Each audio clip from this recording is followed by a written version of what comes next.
What up, Super Fun Force? It's Captain Gamesta coming back at you guys again. Thank you for if you've been watching my channel or if you're new to this channel. I'll be putting up more videos this year is the plan. So if you want to get more into things like toy battling games like Akedo, Beyblade, I got you. I also collect and review a lot of cool retro toys, modern toys, a lot of Tobots, a lot of Nerf. And some Nintendo Switch stuff is going to be on the way as well. Huge fan of that because I'm Captain Gamesta. So today I'm going to talk about getting into Akedo in 2025. I just recently got into this at the end of 2024, and I think it's a really fun series to play with. You can collect a couple of them. You know, I got quite a few. I mean, it may seem like a lot, but there's already like I think 8 series, and I'm pretty much satisfied with my collection. And we'll just see what comes out in the future. You know, and then pick and choose some of the ones that I like, but I have a really good base to sample a lot of the warriors and even create kind of like a mini board game. So let's just start by talking about how to play Akedo. First of all, if you guys know a game from the 80s, 90s, the like Rock'em Sock'em Robots or something, where you had 2 robots who would like box in an arena. You know, you're pressing the buttons or whatever, the joystick, and then if the robot's head gets popped off, that person gets knocked out and loses.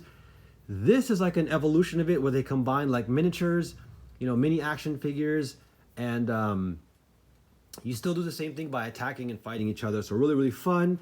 I think it's, again, great for all ages. Obviously, you know, targeted for kids, but I think adults, especially those who like collecting miniature action figures or just want to play something that's more like a tangible board game, this could be such a fun thing to put in your rotation, like on a family board game night, or if you're playing with a bunch of adults, you know, college students, whatever, high school students. This could definitely be something you guys can just bust out and anyone can have fun with, and some laughs and everything. And let's talk about getting the game going. So first of all, whenever you buy any of their modern stuff, you're going to get one of these inserts here that tell you what the series is, which, and again, as of 2025, Ninja Fury is, I believe, Series 8, but it is the most recent series, coming in on around, like, I think, summer of 2024. And I'll tell you the basic rules here. Generally, what they've done is they've done a point system. And basically, in their previous series, what they've done is they've also had characters that have elemental, like bonuses and stuff on every figure you can see here. They have a certain amount of HP, damage that they do, and then they have other stats here on the back, like how many points it costs to put them in their team, which would be in the middle. And then, like, when you have a lineup, let's say, of, like, you know, they generally might have 15 points. So that's usually 3 regular fighters here. Like this guy costs 6. You know, most characters cost around 5 or 4. So you can easily put 3 together. So like, let's say this guy was first. He gets knocked out. Then what happens is he reveals this extra bonus. So the next character on my team, if it's like the earth element, gets +1 HP because there's a heart right there. So I think that's a pretty cool and strategic and creative way to create your team. But what I found is, unfortunately, it's not consistent, it's not as balanced, and there's not a lot of selection because, again, like this series, you know, only had a certain amount of characters, and now in the modern series, the Ninja Fury, they don't even have the element inside, they don't have the element on their base and stuff like that. I'll show you right here. Here's a Ninja Fury. These guys, instead of split striking, which how you normally lose, which is they get split down the middle, this guy is like, I call him like a popper. He just pops off, as you can see, like that, boom. And generally, these poppers are much more easier to defeat than the traditional split strikers. So I generally don't recommend you mix and match them. So that's the first thing I want to talk about. You can play within a series. Now, collecting the older figures, like whatever series this guy is from, this is Master Sai, could be difficult nowadays because, as I mentioned, this has been out for several years, and this is, you know, it's kind of collectible essentially, right? You just can't go and buy the Master Sai figure you want, or the, you know, the series you want, because they have different rarities, and also, again, the series is now out of print. So you're basically at this point in time, beginning of 2025, you are pretty much relegated to Ninja Fury in traditional stores. But if you shop online, again, you still might be able to find packs of previous series. So there's one way to play. If you want to play current, you want to go to your local store, most likely be able to pick up Akedo.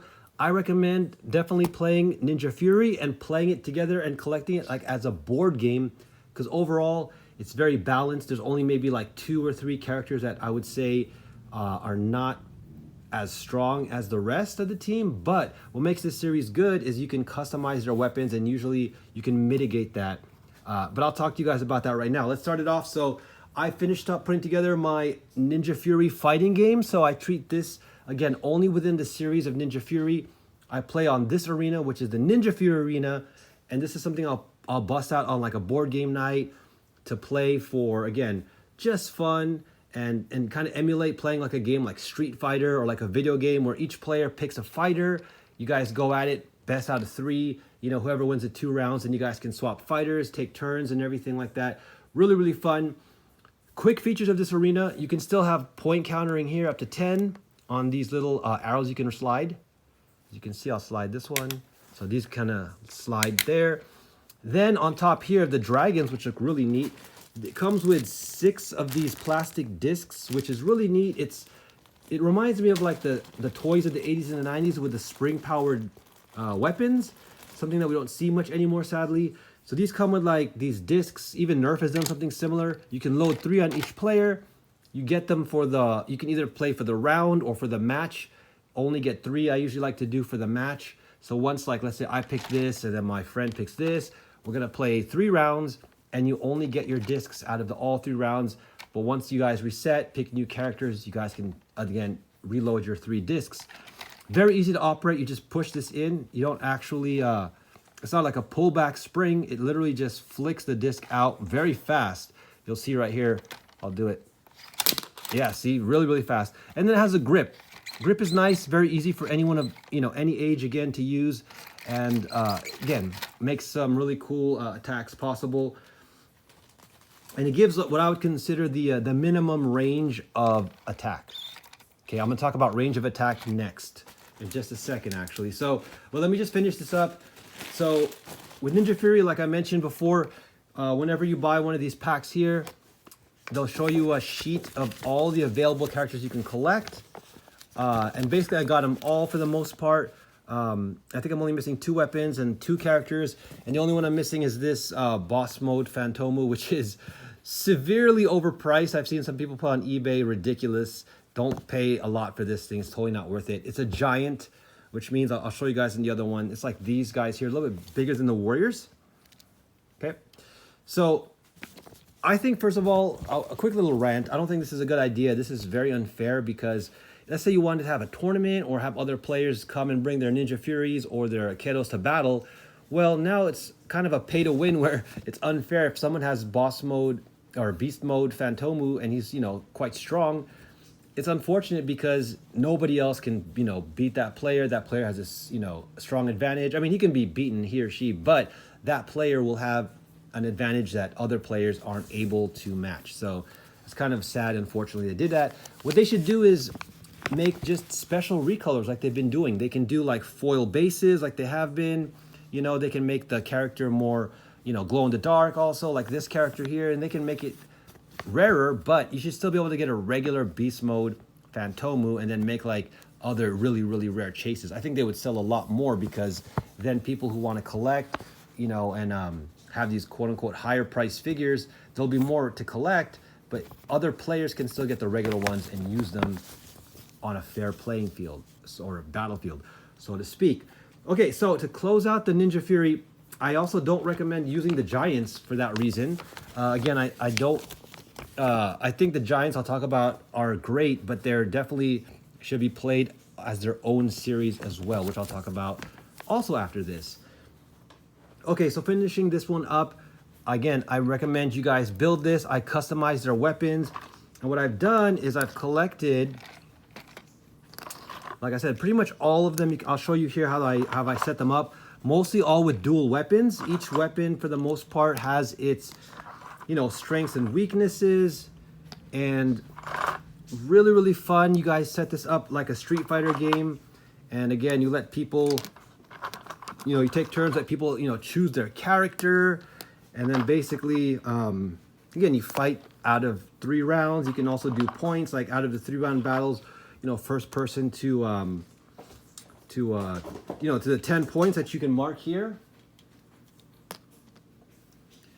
And I would say the only other character, these are all the characters that are worth getting. I do have this guy, but I will say this guy is really not that good. He pops super, super easily, but I still want to keep him in the collection because I really like the way he looks. So again, I'm only missing the Phantomu and I believe 2 or 3 others that I don't think are quite necessary. You don't even have to have this large of a collection, but it's just nice to have things like sword strikers here. Having a mace is interesting. The bone staff. I have short daggers here and here. As far as the double puncher goes, this guy is pretty solid. Doesn't burst as easily as he does. And then I have the skies here. It's also cool to have the kicker guy and then the dual spears. So that to me is a great way to enjoy the Ninja Fury right here. Get this arena, set up your fighting game, and enjoy it like a board game with like a balanced playing field. And again, you can customize and do all kinds of cool stuff with the weapons. Now, oh yeah, one other thing I want to say, I don't recommend you do. You might be thinking, what if you swap the body with some other leg? Now, in most cases, you can do that, but I will say it ruins the game because things like the height change. So all of a sudden now, certain characters can't hit each other in the head, so then they can never burst. Also, the some of the tightness starts to like either get too loose or too tight. So once again, just ruins the game. So, you know, try it and see what you might do. Your mileage may vary, but I recommend you just stick to customizing the weapons. Otherwise, the game won't play properly. All right. So that does it for Ninja Fury, guys. That's how you, again, collect and play that. The last thing I'm going to cover is the basics of the controllers and just playing in the freestyle mode. Now, quickly, before talking about the Giants, I wanted to mention the range of attack movement, as I mentioned, on the controllers. So again, on the stadiums, what I've seen, all the stadiums have the basic range of movement. So I'm going to show you guys here. So basically, look how this flat side is there. So when I you know, activate the controller all the way, the flat side stops still quite near the top. So the character gets that much of a rotation to attack. Now that's pretty weak, so I don't recommend you use these in the freestyle mode. And what I mean by freestyle mode is just playing in an organized area where you split the arena. And then the rules that we go by is when you retreat to your safe zone, you divide into 3 areas. You have the middle, and then you have your safe zones. If you retreat to the safe zone, you cannot stay here for more than 3 seconds. Otherwise, you lose a point. You have to always come back in towards the center and start to fight. Now, there is a battle box. I won't actually show it to you guys here because I don't want to take out all this stuff. I have my extra controllers in there. But if you buy the collector's pack, you get a box that you can flip over and has like that kind of arena. In Japan, they also give you a printout that's like red and blue diagonal.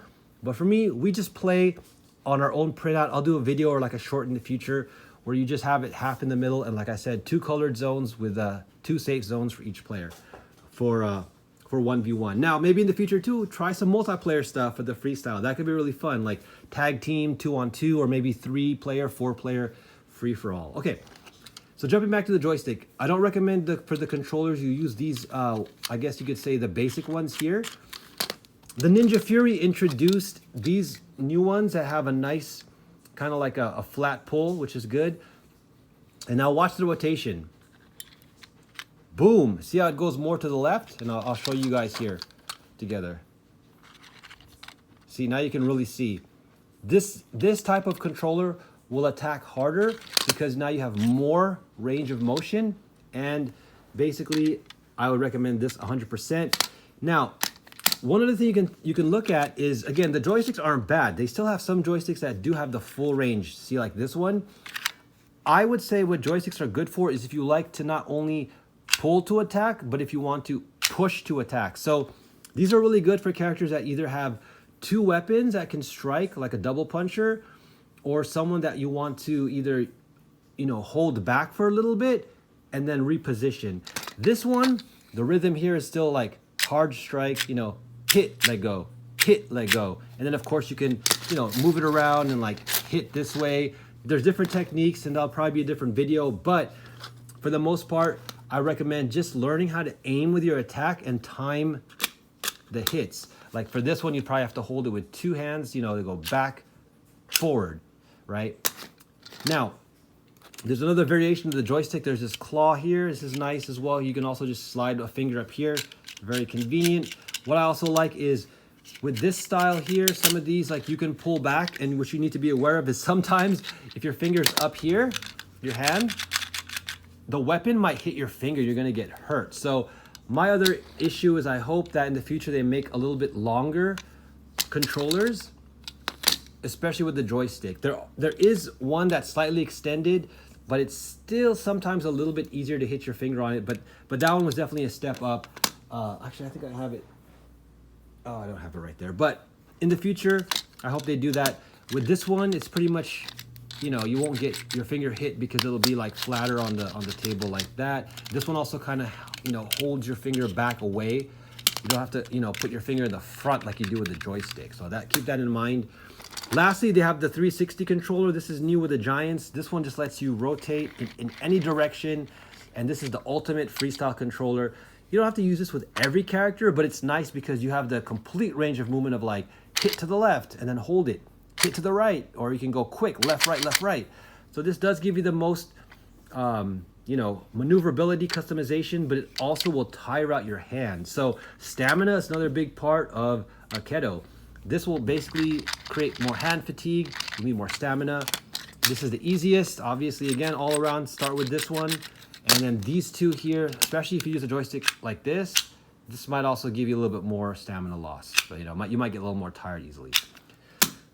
There you guys go. These are the controllers I recommend. Now, I generally use specific controllers for specific characters, but I'll use this one the most.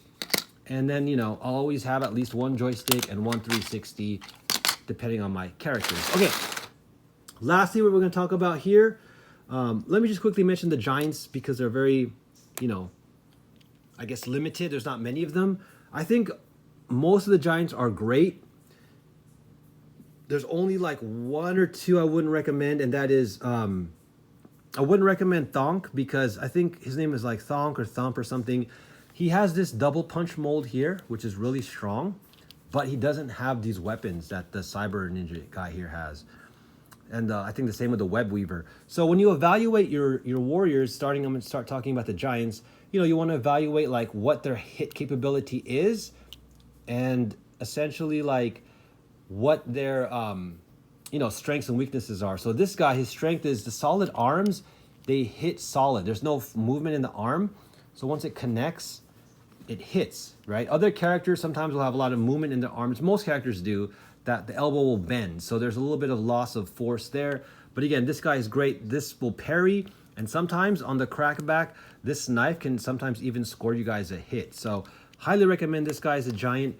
I do like the spinners. This is the one that came with, you know, the 360, this guy as well. But I wouldn't recommend this guy on the 360. I'd recommend this guy on like a joystick or the regular one here, because this guy you want to hit like 1, 2, right? You want to hit with this hand and then sometimes go back forth, you know, quickly.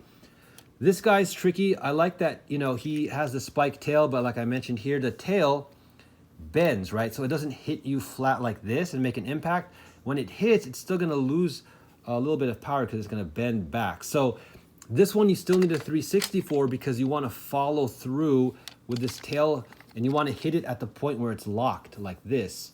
So don't be fooled. This doesn't have a really long range. I'm sure it can still get you some hits when it's, you know, fully extended, but I think most of your KOs will come from, you know, your split strikes will happen when this is fully locked like that.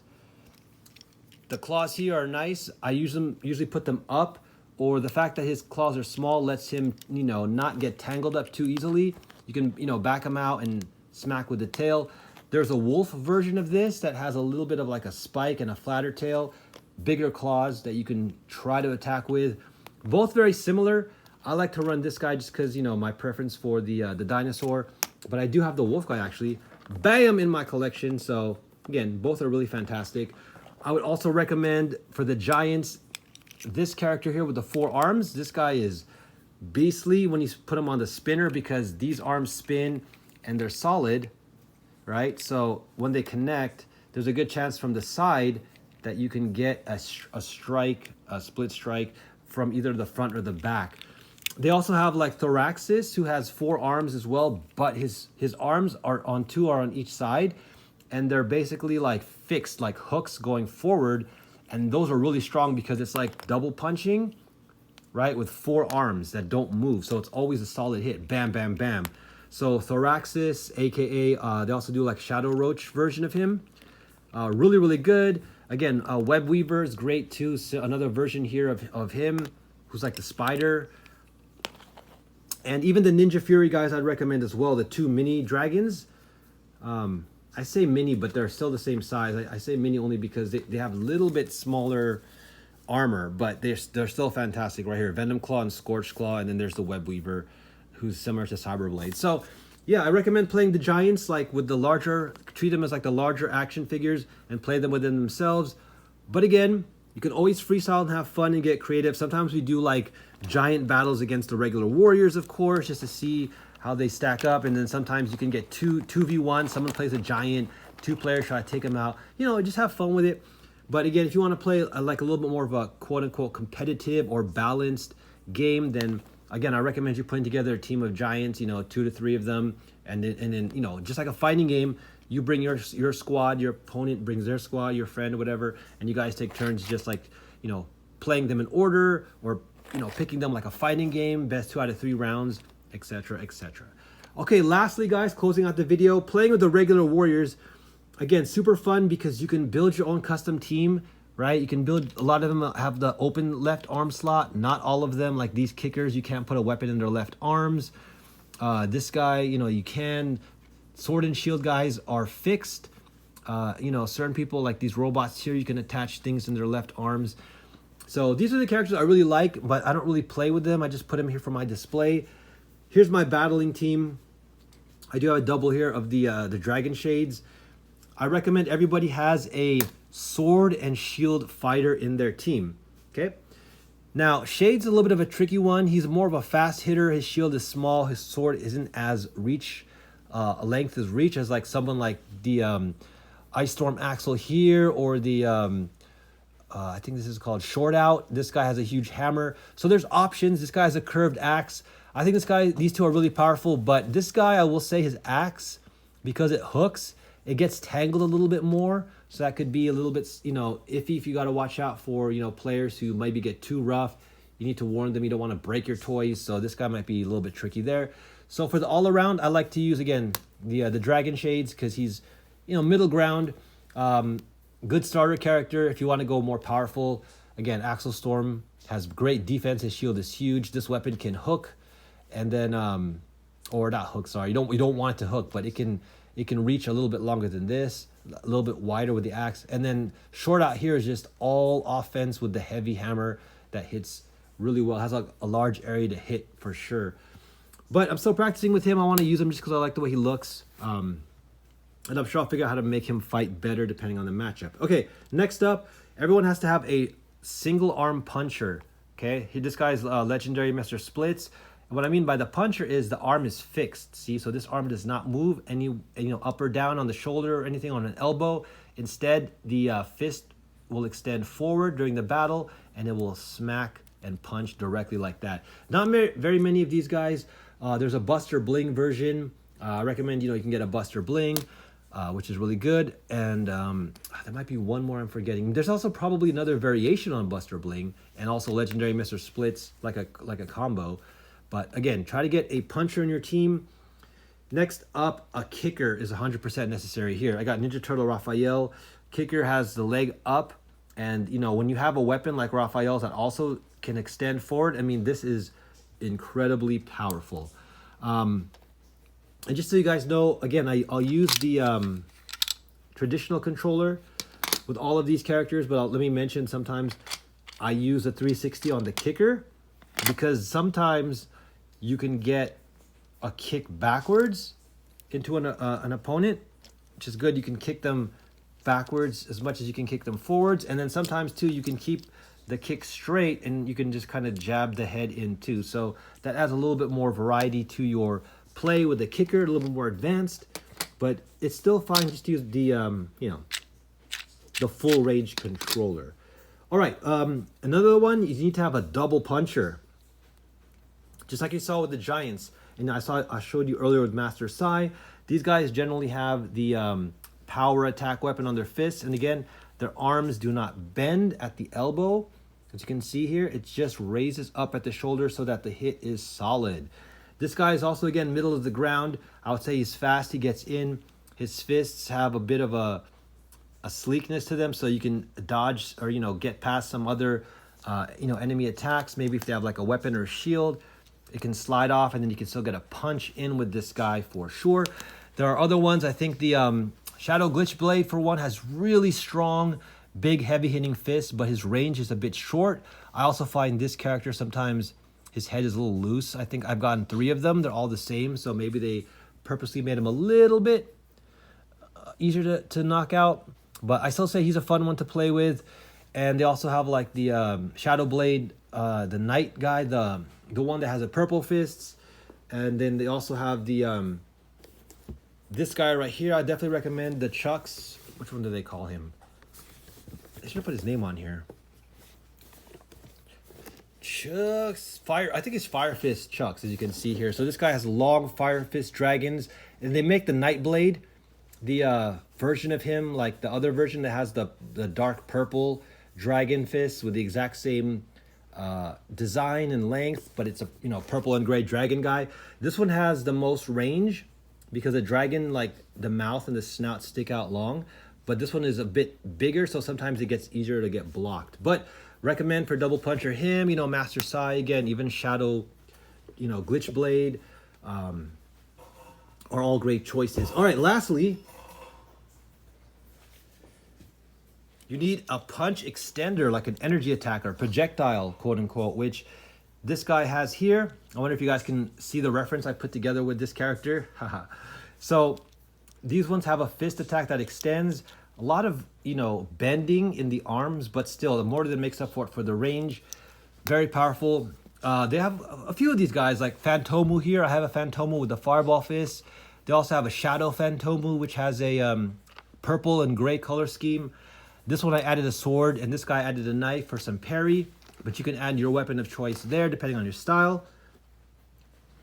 And then lastly, I just recommend finding characters that you like that have strong attack weapons. So here are 2 examples of that. I have a Foot Soldier who comes with an axe with incredible range and has a wide area of attack similar to the Axel Storm here. And I gave him a sword from Ninja Fury from this series, a katana, which looks perfect, like exactly like it's from the TMNT cartoon. And this guy here is a force to be reckoned with. The Foot Soldier is pretty strong. This guy here is kind of like my G.I. Joe reference, kind of like Duke, a little bit of Guile from Street Fighter. He comes with a knife. I wish I could put the silver knife on this character and then swap the blue knife to him, but it's fine. This knife is super good at poking, super sleek, and I gave him this chain whip to just kind of sometimes catch and knock people's attacks away. And I will also end by saying that unfortunately, I don't really recommend the chain weapons. They, again, do not have the ability to really strike solidly, right? Like when they hit, they just kind of bend over.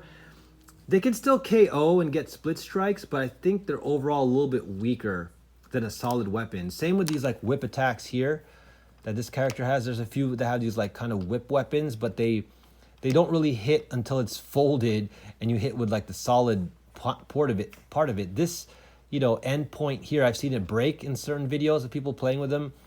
Just, something more for collectibles. So just so you guys know, again, the chain weapons look really cool, but I don't really find them effective in the right hand. So they're good as an off weapon for just style, or sometimes they can, again, help you deflect enemy attacks. So there you guys go. That's how you start playing Akedo 2025. I'll quickly recap and say, do something like Ninja Fury where you put together the series on the arena, play it like Street Fighter. Then you can also do the same with like the Giants. Take this guy's armor off. So the Giants have 2 hits. They also have different hit boxes. So once the armor pops off, like this guy can only be KO'd usually on the side here and this side here. That's what will split strike him. And then, the armor covers those points and takes like the first hit usually. And then this guy has more of the traditional center button here. Or I would say traditional, but for the Giants, it's kind of like the main part. And then, of course, the rest of the normal warriors have just the head pieces to strike. So other than Ninja Fury and the Giants, You can again play a freestyle mode where you create the arena about the size of a paper, split it in half. One side player A, one side player B. You put a safe zone that people can retreat to for a few seconds, no more than 3, and then they jump back in the fight. And if you want to make a well-balanced team from your own side to take against an opponent's side, this is what I recommend. You can also just put together a team like this again and have your friend come over, play with you guys. You guys can play and I'll choose this double puncher, I'll choose a sword and shield and stuff. Or again, if they have their own team, you guys can mix and match the battles like sword and shield versus sword and shield. Or if you want, you can technically build your own team of just sword and shield characters, or just kickers, or whatever you want, or just custom weapon attackers and stuff like that. So there you guys go. I hope that helped. That's the way to kind of collect and play Akedo. Obviously, at the end of the day, do what you have fun with, collect what you like, play however you like. Again, there are official rules that you can check out on their, inserts, and I'm sure on their website. And other than that, though, you can still have fun by playing some of these custom modes. All right, guys, let me know in the comments below. What are your favorite Akedo characters? Are you going to start playing soon? Have you been playing? What are you thinking of trying to collect and stuff like that? What do you think of the series, guys? I want to hear your thoughts in the comments below. And thanks again so much for watching. All right, don't forget, keep your faith, say a prayer, spread that love, be positive, be thankful, and be coming back at you. Peace.